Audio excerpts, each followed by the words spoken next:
தினமும் வீட்டு வாசலில் தண்ணீர் தெளிக்கும் பெண்கள் இந்த 4 விஷயங்களை மட்டும் ஒருபோதும் செய்யாதீர்கள். இதை செய்வதினால் உங்கள் வீட்டில் லக்ஷ்மி தாயாரின் நடமாட்டம் இல்லாமல் ஆகும். பொதுவாகவே அனைவரது வீடுகளிலும் காலை மாலை தண்ணீர் தெளித்து கோலம் போடுவது ஒரு வழக்கம். இதில் நீங்கள் காலை மாலை தண்ணீர் தெளிப்பவர்களா, இல்லை ஒருவேளை மட்டும் தண்ணீர் தெளித்து கோலம் போடுபவர்களா என்று எங்கள் பொதுநலம் சேனல் கமெண்டில் சொல்லுங்கள்.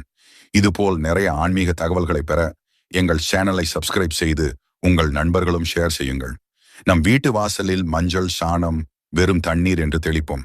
இப்படி தெளிக்கும் போது இந்த குறிப்பிட்ட தவறுகளை செய்தால் நம் வீட்டில் தரித்திரம் உண்டாகும். வாசலில் அப்படியே ஒரு வாளி தண்ணீரை ஊற்றக்கூடாது. எப்போதும் முதலில் சுத்தமாக பெருகிய பின்புதான் அந்த தண்ணீரை தெளிக்க வேண்டும். தெளிக்கும் தண்ணீரில் மஞ்சள் கலந்து தெளிக்க வேண்டும். அப்போதுதான் உங்கள் வீட்டில் தீய சக்தி உள்ளே நுழையாது. எப்போதும் சுத்தமான நீரை மட்டுமே பயன்படுத்த வேண்டும். அழுக்கு தண்ணீரை தெளிக்கவே கூடாது. அதேபோல் தண்ணீர் தெளித்த பின்